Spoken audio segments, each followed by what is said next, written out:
Tori caught it off either my nephew or my son, who both live at home with me.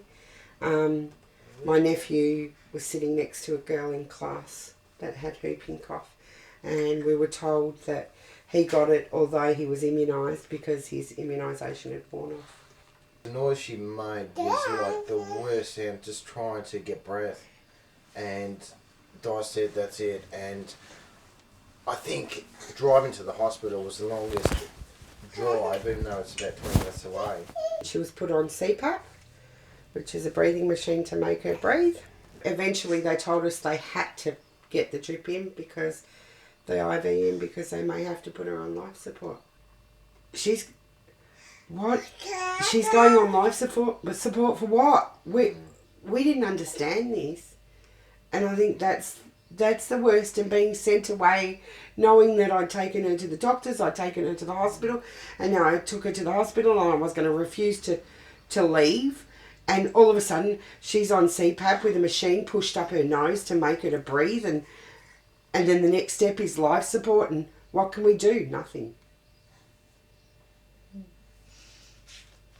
When they told us that they may have to put her on life support, we took her for a cough, Jay. I know. We had no idea it would get to that extent. I said to Di, I really don't want to leave until she stops going blue.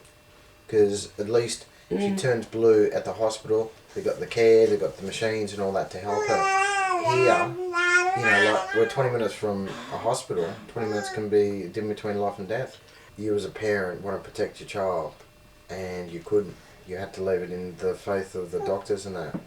And when more and more doctors came into it, it was at the stage where we really didn't know whether she'd survive or not. You take it for granted, a child's born, and then, she'll be fine. But as quick as they can come, they can be taken away. Bringing her home that day, bringing her home finally after, the traumatic period, that was probably the best moment of my life. I think when she smiled, because when she was in the hospital, it wasn't far away from coming home. That was her first smile of her life. And to me, there was some hope there with that smile.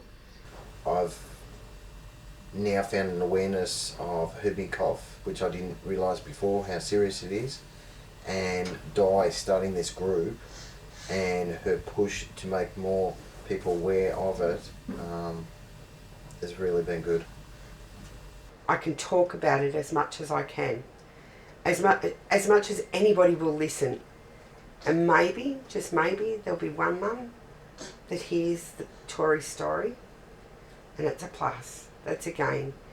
And if one mum gets her child vaccinated from this, and her child, she doesn't have to sit in a hospital helpless watching her child die, that's a gain.